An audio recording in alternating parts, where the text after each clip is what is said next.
Legend of Total War here, and today we've got a rating year 1-man Flock of Doom stack covering Malagor the Dark Omen.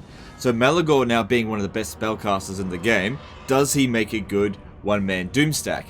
Because he's a good spellcaster, but he's not necessarily good in melee. Now in this situation here, we needed to get the Sword of Cain. There's basically no downside to picking up the Sword of Cain for the Beastmen now. They just don't receive any of the penalties for it. So this is primarily just to give him the extra ward save.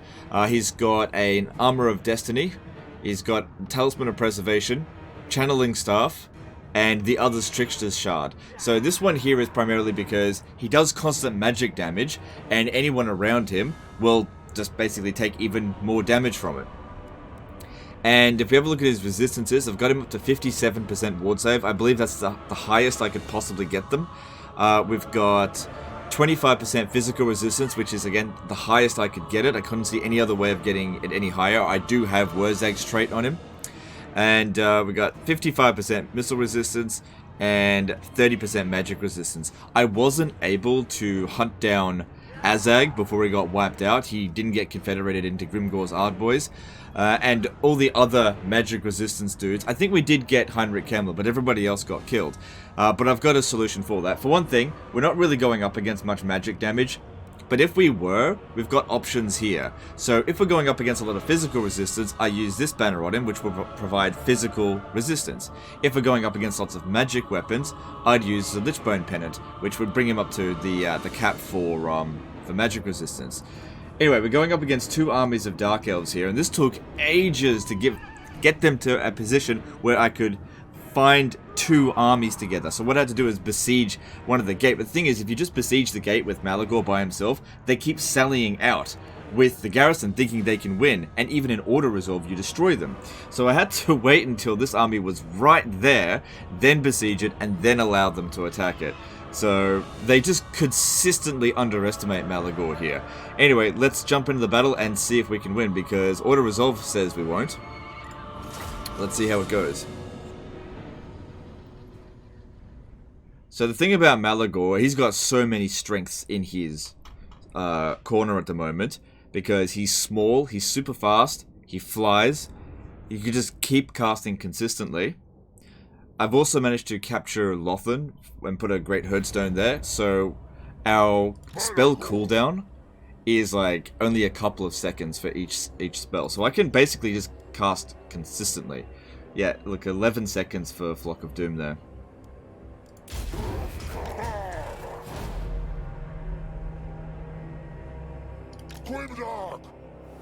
Okay, so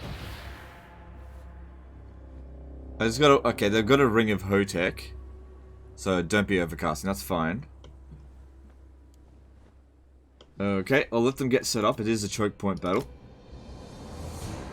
With the Sword of Cain, we're unbreakable, so don't need to worry about that. Let's use this opportunity here to fight a dragon and see how he goes about this.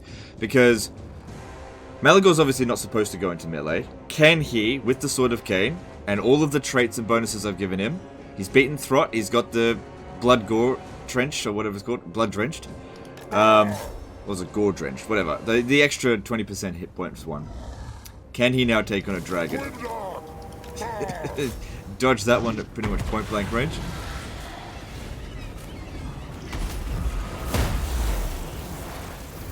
They don't want any of this.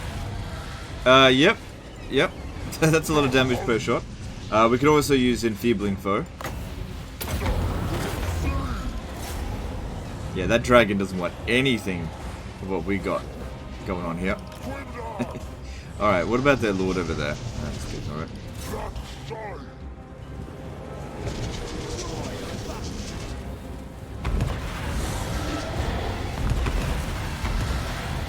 Dragon's like, no, it stinks too much. It's too smelly.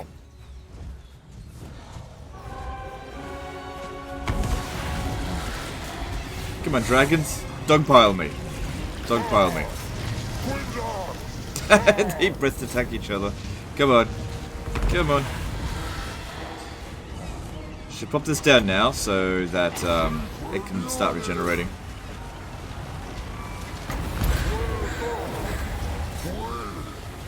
Now, when Malagor gets into melee, he also causes the unending flock of doom. Yeah, they just don't want to fight him.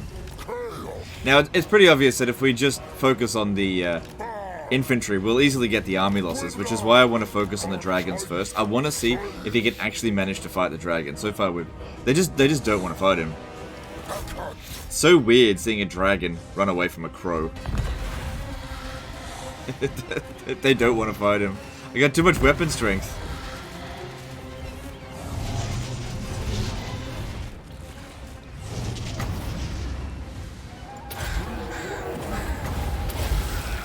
Got his Lord abilities there. Sorry, his army abilities. Every Beastman army can have that. Alright, there we go. Fighting the dragon. Don't have a huge amount of melee defense, but with all the resistances, these dragons just don't hit very hard. We're at the cap for missile resistance, and he's too small. He's too hard to hit. See, so far, they haven't done any damage.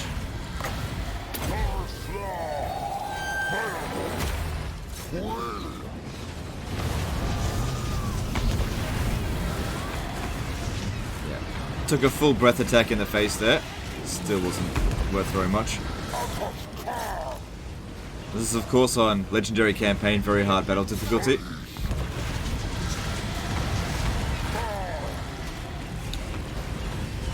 Alright. They just don't want any of this. Yeah, I don't want to cast too much just yet, because it will win the battle too quickly. Like I said, it took me ages just to get them to stand and fight with 2 armies. There's no way I could get 4 armies. They just underestimate him on the campaign map. They're like, ooh, Malagor's by himself, send 1 army.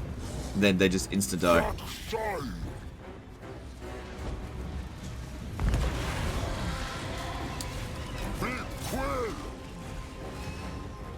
Of course, they've got low leadership because this Malagor just drops their leadership down by so much.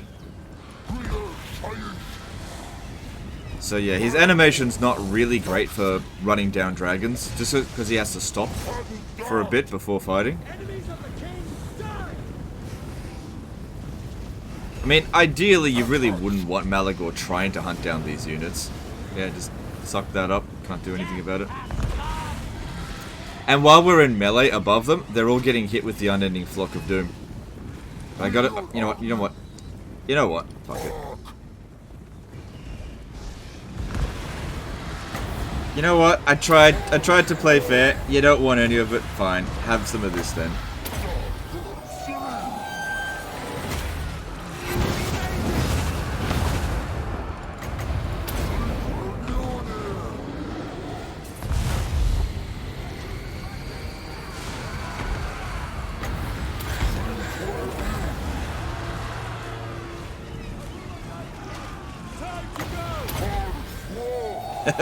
Look at this. This is disgusting.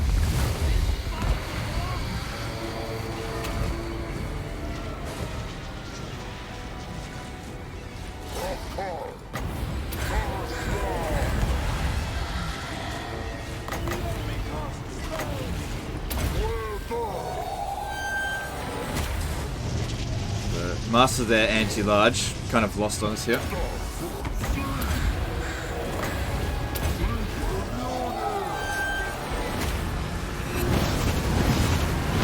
You want some more? Come and get it.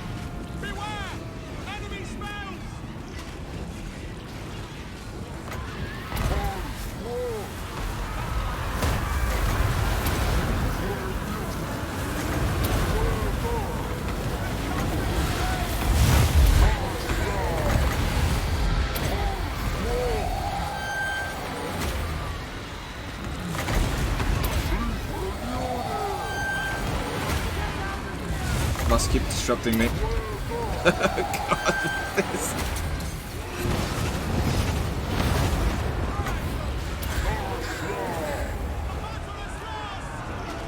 Summon Cygors as well.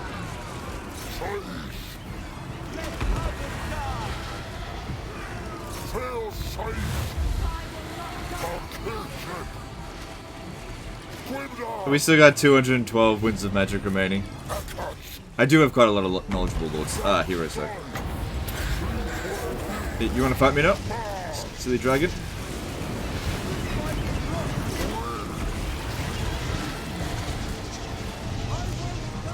Just hovering above them here. Unending Flock of Doom. And they all have reduced magic resistance because of the item.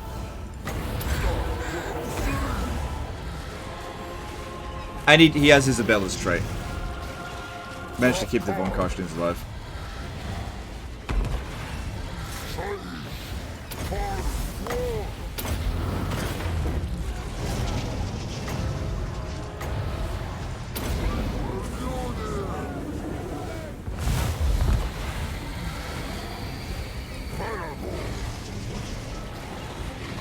Ah, but you know what? We don't actually have perfect vigor. How about that?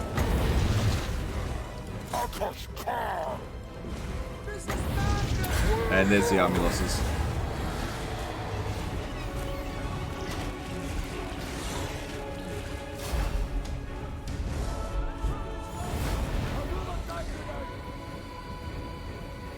Right.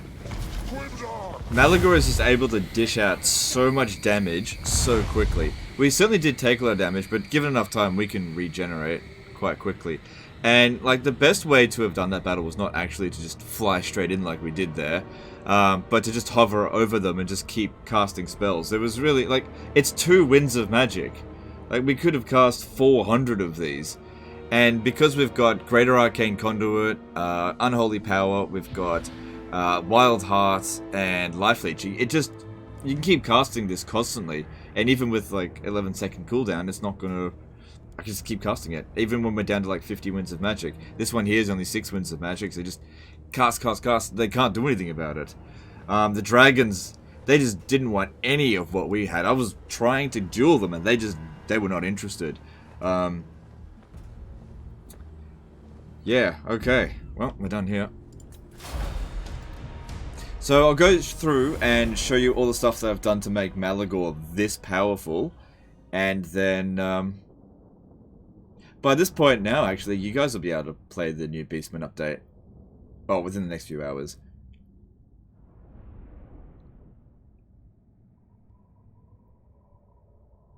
Because, yeah, in this campaign, I've had Malagor going around pretty much everywhere to try to defeat traits. He managed to get Krokars. Didn't get Nakai's. Nakai's dead.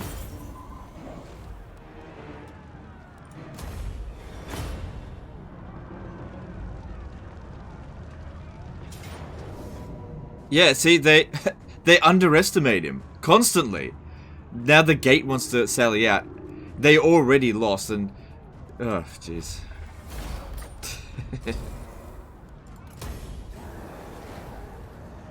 He's very powerful in auto resolve as well, like this.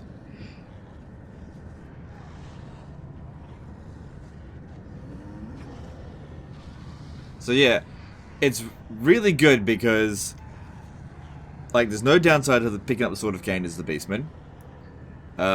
Your enemies will constantly underestimate you, so you won't really ever have to deal with 4 full stacks because they'll be like, oh, it's just one silly crowboy, and they just can't deal with it. The only thing I would think that I would really struggle with would be like, maybe like a really powerful Rite of Primeval Glory army. Like, that would be about it. Because none of the spells do a lot of damage. Yeah, if it was like entirely single entities, like Carnosaurs, maybe he would struggle with that. Maybe. Alright, so let's have a look at this. Oops. Okay.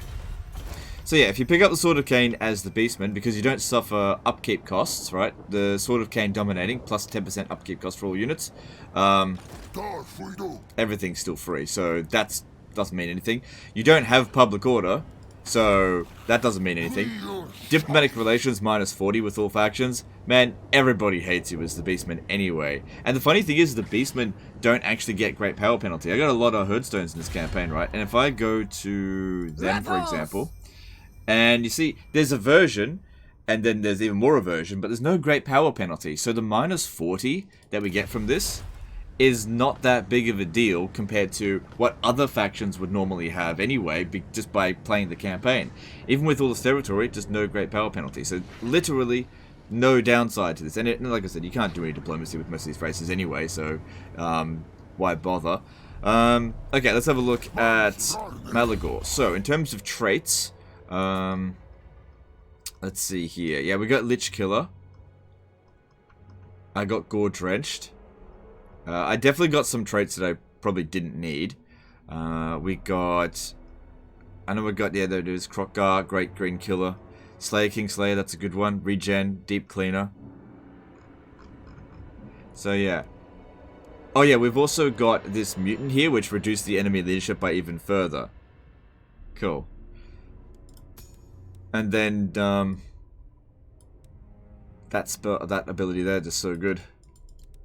So, in terms of rating him as a one-man Doomstack, I'm pretty much going to give him 10 out of 10. But, is he better than other 10 out of 10 one-man Doomstacks? Now, this would be super, super unlikely, but hypothetically, let's just say that Sword of Cain Malagor encounters Helm of Cain Teclis on a Arcane Phoenix. And what I mean by Helm of Cain is that Helm of Cain makes Teclis unbreakable, so you can't just like terrify him away. Both of them have Enfeebling Foe. I would say that Malagor would lose to Teclis, even when Teclis doesn't have the Sword of Cain, if he had the Helm of Cain. That's an assumption though, because I'm not able to pit them up against each other, because that's such an unlikely matchup that you could go through 1,000 campaigns and probably never encounter it. That'd be about the only sort of one-man Doomstack that Malagor couldn't deal with. You could say that if he went up against Malice Darkblade, if he could somehow get both of them the Sword of Cain, well then Malagor would lose to pretty much anybody if they had the Sword of Cain. But if you've got the Sword of Cain, then nobody else can get the Sword of Cain, so that really shouldn't be a problem. If Malagor dueled Malice, when Malice doesn't have the Sword of Cain, I think Malagor can win. I think. I'm not entirely sure, though, just because we didn't go up against Malice Darkblade there, and even if we did, he would have run away because of lower leadership because of Malagor. So yeah, Malagor is a super strong one-man Doomstack. You don't have to make him a one-man Doomstack, though. I mean, units don't cost anything, so you can give him an army if you want. But yeah, he can take on so much so quickly and just annihilate entire armies in a matter of moments. Anyway, that's the end of this one here, guys. This concludes all the Beastman content that I want to make prior to, you know, the DLC stuff. So what we're going to be focusing on now is more of the Lizardman and Dwarf new content. I'll be focusing on videos for that over the next few days, as well as getting back into saving disaster battles and stuff. Anyway, appreciate you guys, and I'll see you next time, fuckers. Bye.